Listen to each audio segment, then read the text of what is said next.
Здравствуйте, меня зовут Азиза, я волонтер Уран.kz, и я хотела бы вам рассказать несколько рекомендаций, как защитить себя во время коронавируса. Мытье рук – самая распространенная рекомендация, которую мы должны соблюдать. Но необходимо помнить, что руки нужно мыть мылом тщательно и не менее 30 секунд.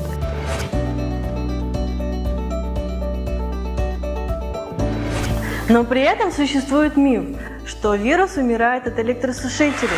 Это не так. Нет никаких доказательств, что вирус умирает от горячего или холодного воздуха.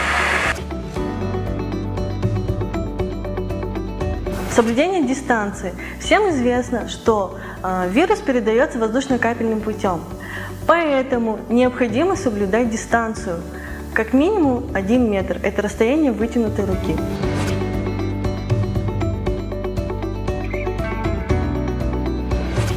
Также существует миф, что вирус умирает в холодную или в жаркую погоду. Это не так. На данный момент эпидемии подвержены не только жаркие страны, но и холодные.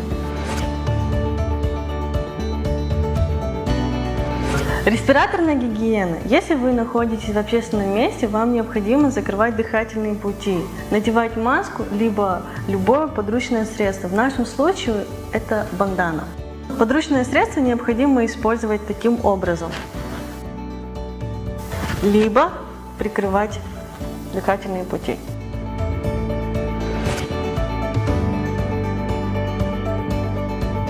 И еще один миф. Регулярная промывка солевым раствором носа или рта не защитит вас от коронавируса. Нет никаких доказательств, что это вам поможет.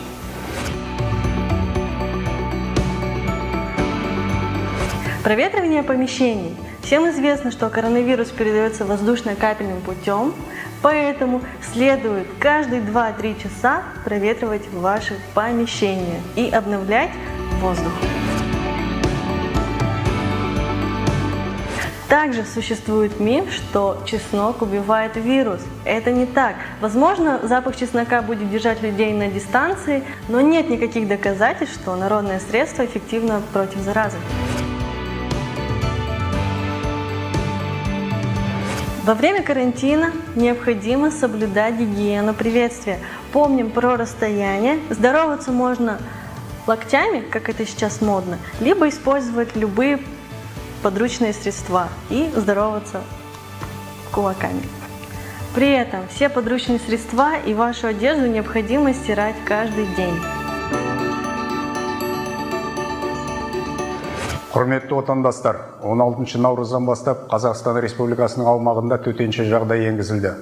Осы жағдайға қатысты біз өзіміздің ақыл кеңестерімізді беруді жөн деп санаймыз. Мен арнайы жасақ ардагері ретінде 2 қағиданы естеріңізде сақтауларыңызды сұраймын. Бірінші қағида, міндетті түрде төтенше жағдайдың ережелерін қатаң сақтауларыңызды сұраймыз. Екінші жағдай, сабырлық сақтау керек. Сабыр түбі сары алтын деген бұл жағдайдан да біз аман есен жететінімізге сенеміз. Біз Уран Республикалық қоғамдық бірлестігінің мүшелері бұл жағдайда сіздерге көмектесуге әрқашан дайынбыз.